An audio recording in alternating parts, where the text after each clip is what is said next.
Welcome to The Journey is Real. I'm CJ Peterson, where we talk to real people about their real passions, and they share a real portion of their heart with us on each and every episode.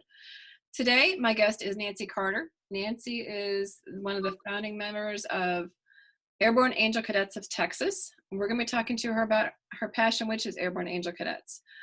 Thank you for coming on, Nancy. We appreciate you coming. Well, thank you for having me today. You're welcome.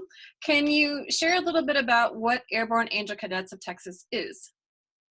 Airborne Angel Cadets of Texas is an all-volunteer organization that's based right outside of the Dallas area, and we support active duty deployed military serving on the front lines with care packages, cards, letters, anything that can remind them a little bit of home and to let them know that they're not forgotten. Oh, that's so sweet. Can you share how long has it been in existence? Because I know it's been around for a while. Yes, I started this organization in 2005. And to give you a little bit of background information of how I started it, I'm also a flight attendant for Delta Airlines. And I'm also what's lovingly known as an Army brat. And I have a son who served and a son who served in the Navy. So in 2004, when I was on one of my flights, I had a young soldier who was 19 years old that was returning back to Iraq. And my son happened to be 19 at that time, attending one of our service academies.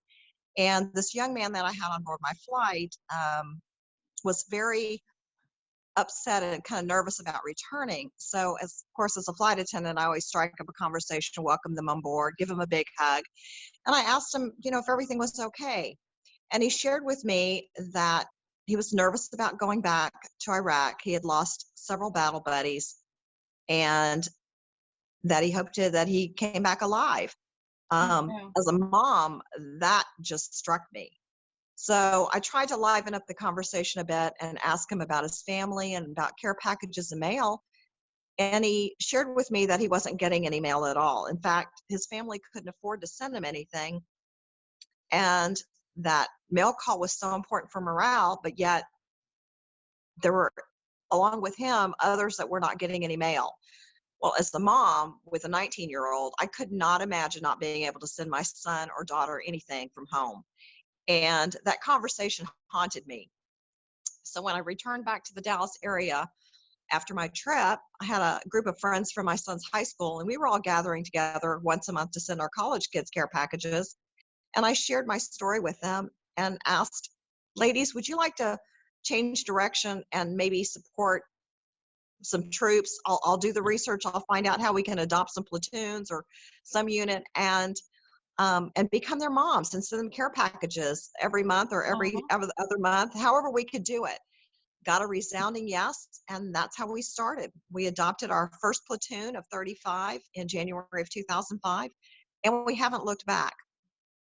Okay, well, as the Commander-in-Chief of Airborne Angel Cadets of Texas, you are lovingly referred to as such. You are obviously the founding member from your story. Can you share the journey that Texas Airborne Angels has taken on? Because it's no longer that little group anymore. It is blown up. No, it has blown up, and lovingly so. And it is definitely a labor of love from all of the volunteers. Like I said, we're 100% donation and volunteer based. We now support between 12,000 and 15,000 troops on an ongoing basis. So that's quite a jump from the 35 that we initially started with. After we started enlisting, family and friends and neighbors heard about us, and companies got wind. In 2008, we were able to turn our organization into a registered 501c3. Nice. And so we then could promote it and get companies involved and other groups involved for sponsorship and funding for postage. And it's just grown ever since then with companies coming in and wanting to sponsor packing events, paying for the postage. And then we're able to reach more and more troops as we move along. So it's been a wonderful journey. It's been so heartwarming, and everybody involved is truly, truly just a blessing to this organization. Awesome. Well, you mentioned packing parties. I have personally been to some of those packing parties, but not everybody has. And I know it's organized chaos. Can you explain to those listening what exactly is a packing party? We have about 7 packing parties a year, and what we do is we pack up boxes, but it is very chaos and but very organized chaos. And we send to a set number of what we call contacts. And these contacts are generally chaplains, helicopter pilots, medical personnel, mental health specialists, any officer that can help us to identify those troops that are most in need of support in the care packages from home. And we send, depending on how many care packages this contact can handle, and much of that is dependent upon what their space limitations are, and into how many, if they can accept 50 boxes or if they can only accept 25 due to their space limitations, and how many they reach as well.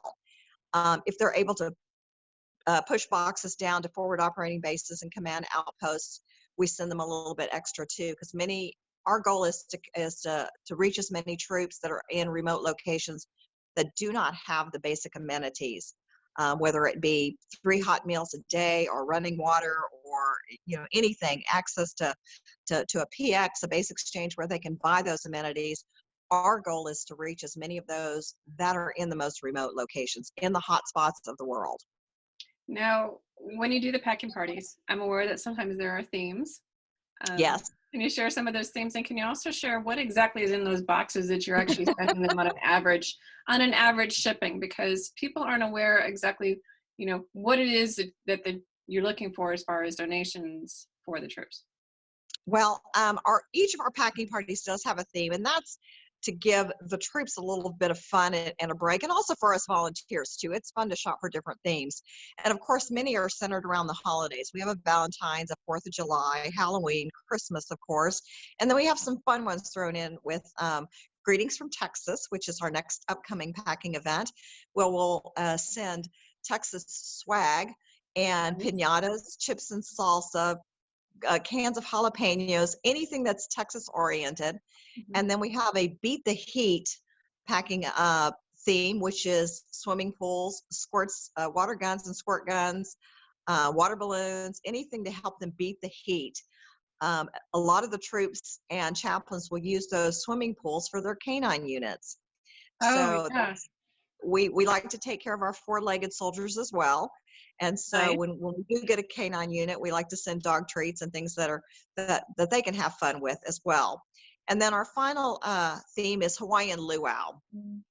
So we like to give them a little luau, and nothing's funnier than seeing troops wearing coconut bras and grass skirts. I've seen some of those on your website. Those are awesome. It's fun for them. You have to remember that their average age is 20, 21, 22 years old. And many of them are away from home for the first time. So we really like to give them a little bit of a morale boost and a little bit of an escape from their situation and where they are. Other than that, the remaining packing items that go into the packing boxes are the usual snacks and toiletries. We do get special requests sometimes for specific items such as power converters, microwaves, coffee makers. I've sent power tools, sheets, blankets, pillows, even sent golf clubs one time. So whatever they need or want, and we can accommodate that request, we'll try to get it to them. Well, I'd imagine then that you have a rather large storehouse.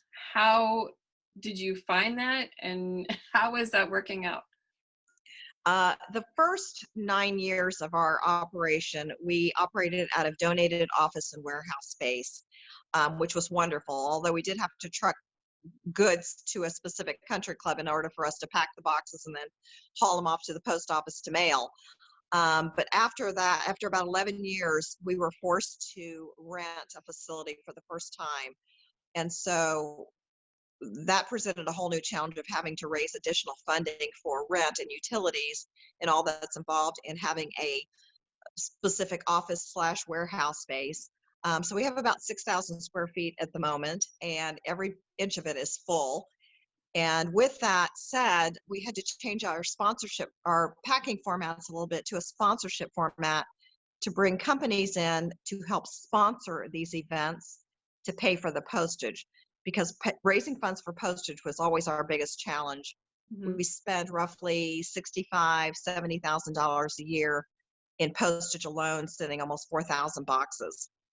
About So how that many adds do up you pretty about how quickly. many do you send per packing party on We average? send anywhere from about 450 to 500 boxes at a time. Good heavens. And each box weighs no less than 12 pounds. So you're looking at 5,500 pounds per shipment. So it's a lot of goods that are packed in those boxes, lovingly packed in those boxes. I've been to a few of those packing parties. I said I was taught by one of the founding members how to pack. So I'm one of the super packers. Unfortunately, you guys are not located in my area. Where are you located at? Where our facility is in Farmers Branch, just north of Dallas. Hmm. So if somebody wants to help join in the packing parties or be a part of Airborne Angels, how do they do that? I would say just contact us at support@airborneangelcadets.com. So just email us. Tell us that you'd like to get involved. We'll give you a tour of our facility. We'll show you the ropes, get you involved. And if you're a company that would like to sponsor, we have a whole section on how to participate in a packing event and different sponsorship levels that are available. And with those sponsorship levels, the companies are able to bring in a set number of employees for a volunteer day or community service day to come and help us pack. They do not have to bring any goods. Everything is provided as far as goods and material, boxes, tape, addresses. All they have to bring is their labor. So basically, you just need the hands. We just need the hands. Okay, So if if they're somebody sponsoring wants to specifically donate to help with like shipping costs, how do they find you? What's the website, and can you spell it out for those who are listening? our website is www.airborneangelcadets.com, and that is AirborneAngelCadets.com. Awesome. Well, I love working with you guys. I loved working with you. Unfortunately, like I said, I'm not in your area anymore, but I help in a different way. And there are many different ways other people can help as well. And the way that I help Airborne Angels is a portion of the proceeds from the Holy Flame trilogy and a portion of the proceeds from the Divine Legacy series go to Airborne Angel Cadets. Every year, what I do is it the North Texas Giving Day?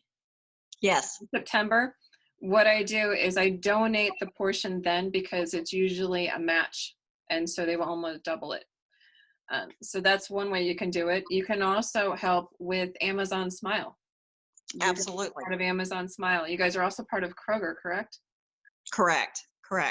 You can link your Kroger Plus card to us, and just find us on our website. There's a number that you can link your Kroger Plus card, and every purchase that you make at Kroger donates on behalf of you. It doesn't take anything away from your points, your fuel points. It doesn't cost anything, but Kroger gives away $1.5 million a year to charities in Texas and Louisiana.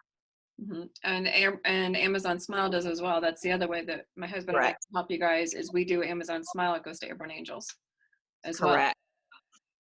And so is it easy to find you on Amazon? Yes, it is. Just Amazon Smile and then a search Airborne Angel Cadets. Okay, awesome. So being that you guys have been established since when? 2005.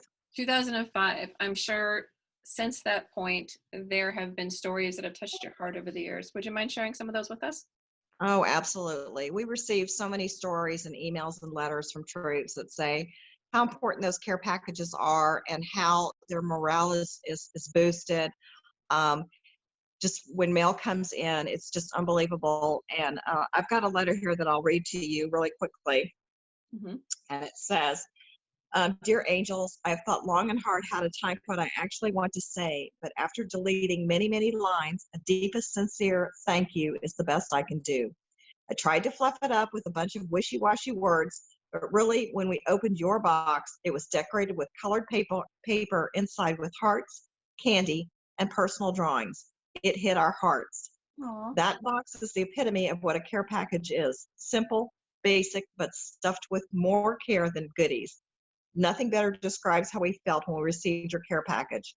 I wish I could personally thank each child that donated their time because they are our momentum for doing the things we do. They are the future of our country, and to know that they recognize what we are doing made us feel like Superman. I Oh, also like to thank all the adult volunteers that gave their time to assist in giving to us. I know it is more than just boxing up things to ship. You all took time away from your own families and other daily tasks to give to us. Again, it takes us more drive to see that we have the support from other people just like us at home. Again, our deepest sincere thank you. oh, So that is so sweet. it's letters like these that we receive that just keep us going, and it's so heartfelt and so heartwarming every time we get one of these. And of course the pictures say 1,000 words. To see the smiles on their faces, to see that we've given them a little bit of home, just for a moment, taking their mind off maybe their task at hand or what they've seen recently. um, it just, folks forget that we still have young men and women serving there, in all parts of the world that are just hot spots. And, Mhm. just recently this week, we've lost 2 more of our soldiers. Right. And folks need to remember that we're still sending men and women that are being deployed to these front lines. Hmm. Now, some people, when I mention Airborne Angels, they're like, well, isn't the government supposed to take care of them? And I remember one year where you guys collected bed mats because they hadn't been replaced since like years. Correct. Correct. We still get some requests for like mattress pads and sheets.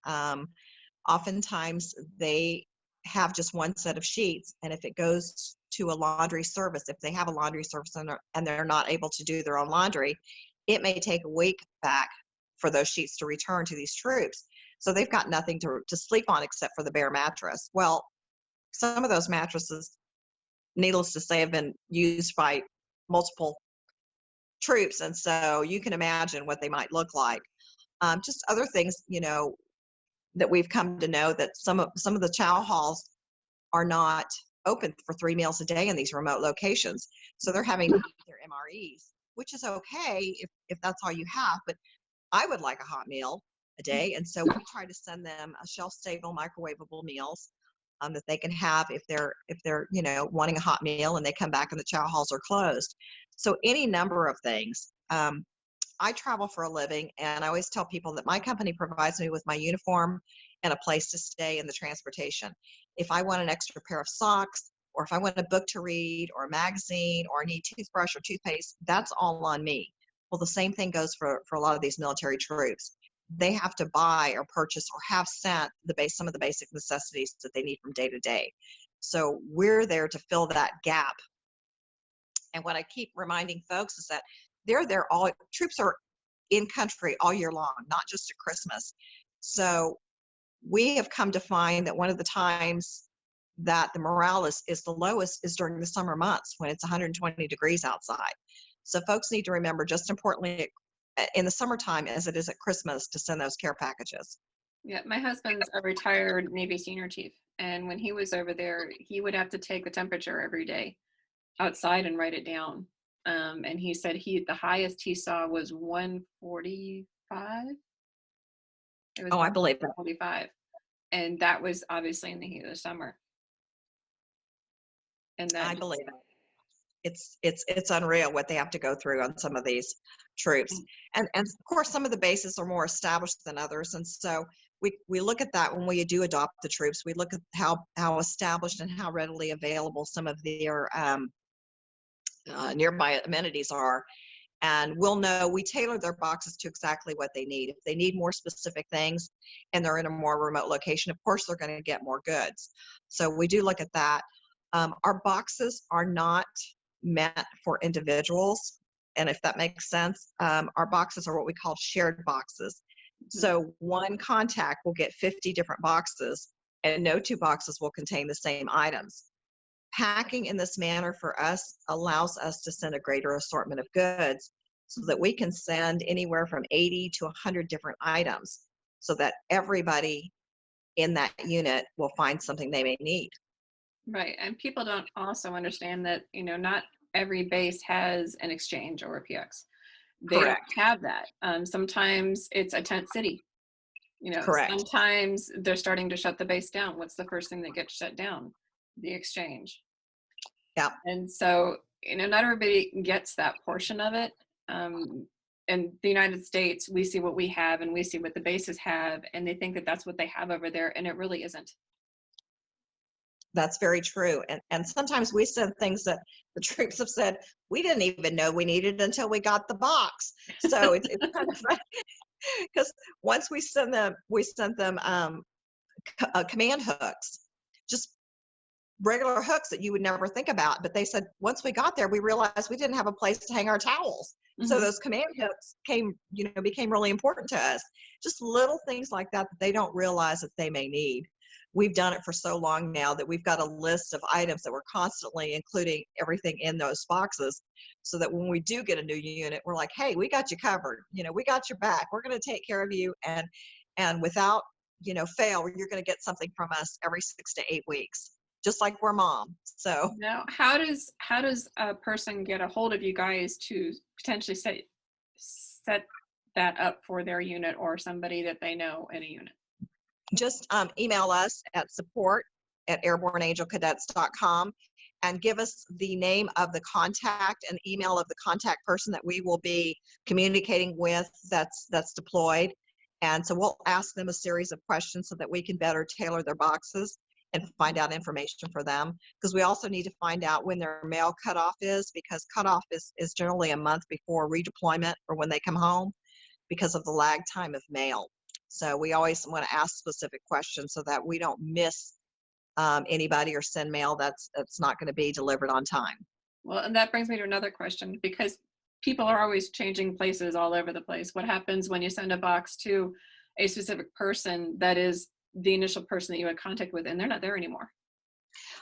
Well, we try to stay with the same locations, and then each person that we send to, each contact, when they leave, they give us a replacement name. And so then we're put in touch with that replacement name, because generally, like I said, we're trying to reach the most remote locations. So as long as that base is open or that post is open, we like to get those replacement names. We also have a wonderful company that prints labels for us that basically say, if undeliverable, delivered to the nearest chaplain. So in other words, if that person is gone, we don't want that box back. That's money spent that we've had to pay for shipping. So we don't want that box returned to us. We want it delivered to some other chaplain or somebody else that's going to have and use that. So hopefully that's being taken care of with those labels. Okay, well, we've got a few minutes left. I was wondering if you had any last minute words that you wanted to add on. Just for folks to remember that we still have so many men and women out there that are deployed on the front lines. Please, let's not forget them. Let's remember them all throughout the year, not just at Christmas time. If you have any questions, don't hesitate to contact us. These men and women need our help. They need our support, and we want to bring them back home safely. And by sending them the support and the morale boosters, they know that they've got something to come home to. And they're all of our sons and daughters, and let's just not forget that. That's awesome. What you guys do is amazing and is so much needed, and really appreciate it. Thank you for sharing a portion of your heart today, Nancy. Thank you for your time, and thank you for your volunteer service to the members of our military. And thank you, folks, for watching. The journey is real. Real people share real passions and just a real portion of their heart. I'm CJ Peterson of cjpetersonwrites.com. Until next time.